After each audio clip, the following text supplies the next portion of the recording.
Elisabeth, vous revenez d'Aubagne où le commandement de la Légion étrangère célébrait la bataille de Cameron. Pourquoi assister à cette célébration ? Eh bien, pour vous l'avouer, je voulais prendre ma dose de tricolore, de rituels et de traditions. Vous savez, à la Légion étrangère, c'est vraiment de génération en génération. On ne renie pas le passé, on le chérit.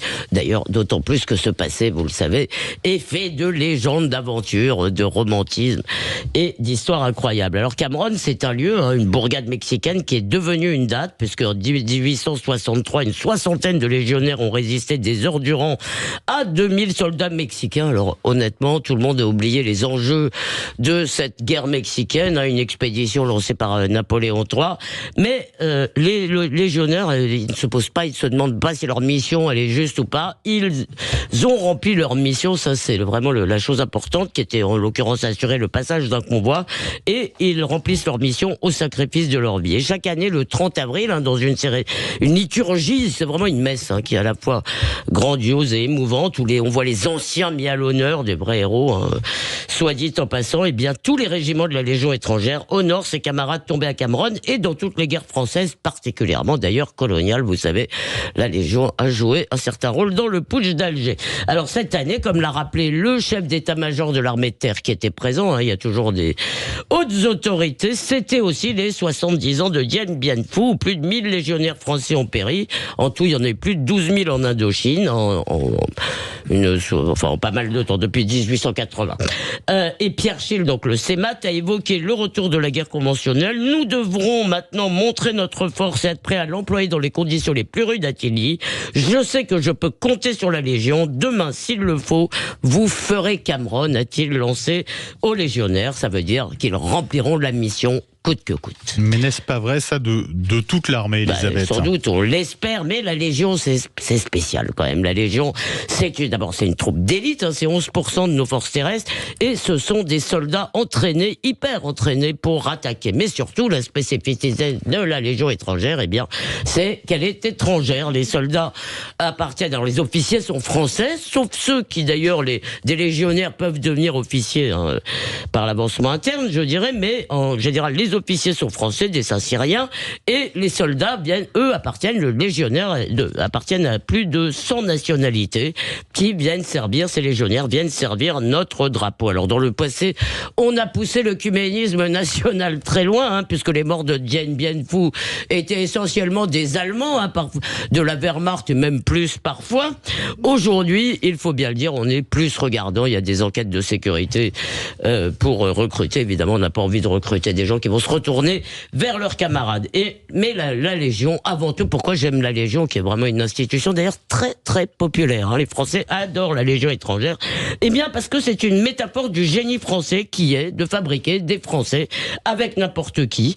Ça a marché très longtemps, et c'est la preuve, la Légion étrangère, que la diversité heureuse, ça existe, ça passe par l'assimilation.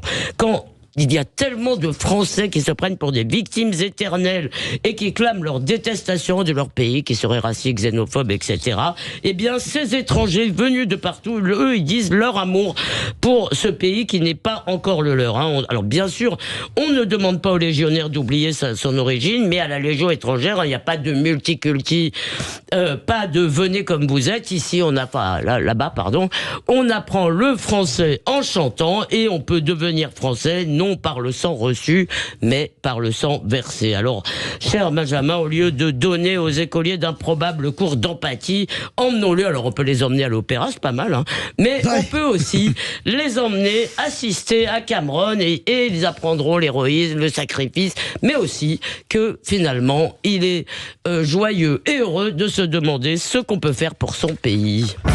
Cameron, jamais se souviendra de ce combat héroïque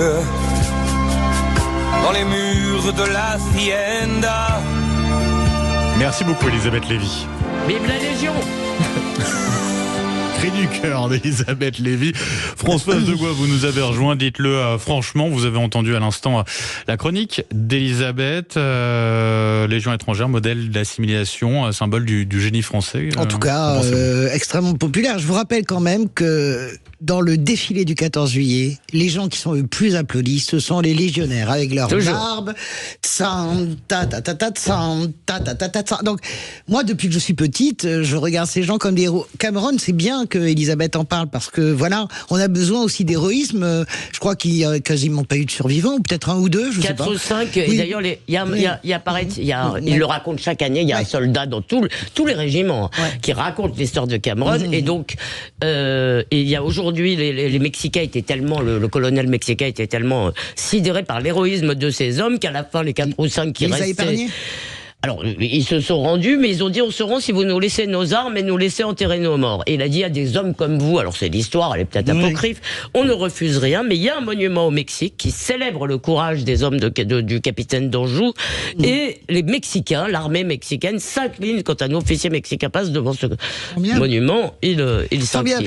Mais c'est surtout, je voulais quand même, je voudrais vous avoir votre avis là-dessus, c'est-à-dire, vous avez là, si vous voulez, des gens qui viennent quand même. Si vous voulez, c'est pas simple. Vous avez des Chinois, des Népalais. Elisabeth, moi, j'irai pas plus loin que ça dans votre raisonnement, parce que j'entends ce que vous dites. Je fais partie des gens qui voudraient, par exemple, que le service militaire soit rétabli, et que j'aimerais bien aussi que. Non, mais ça, depuis toujours. Moi, je fais partie. Vous savez, moi, je suis l'ordre juste. Je suis assez corseté sur ces questions-là. Je pense que c'est un merveilleux creuset. Après, l'assimilation dans la Légion, c'est quand même un cadre extrêmement particulier. Vous pouvez pas plaquer ça, si vous voulez, à toute une société française. Moi, je crois pas. Mais par contre, c'est formidable que vous preniez Cameron, parce que je pense que nous avons besoin d'héroïsme. Nous avons besoin de rituels. On a des rituels républicains, mais nous avons besoin d'héroïsme. Pourquoi est-ce que le sport est tellement passionnant? Parce que le sport, il va chercher des héros, des gens qui se dépassent. Nous, on a tous appris vraiment les Thermopyles. Honnêtement, comment ça a pu traverser l'histoire? 300 soldats spartiates qui tiennent le défilé des Thermopyles. 300 000 hommes de l'armée perse. 300 Spartiates face à 300 000 hommes, ils tiennent jusqu'au bout, etc. Donc je pense que la Légion, c'est merveilleux, ce que vous en dites. Je suis pas d'accord sur l'assimilation plaquable comme modèle général sur la société.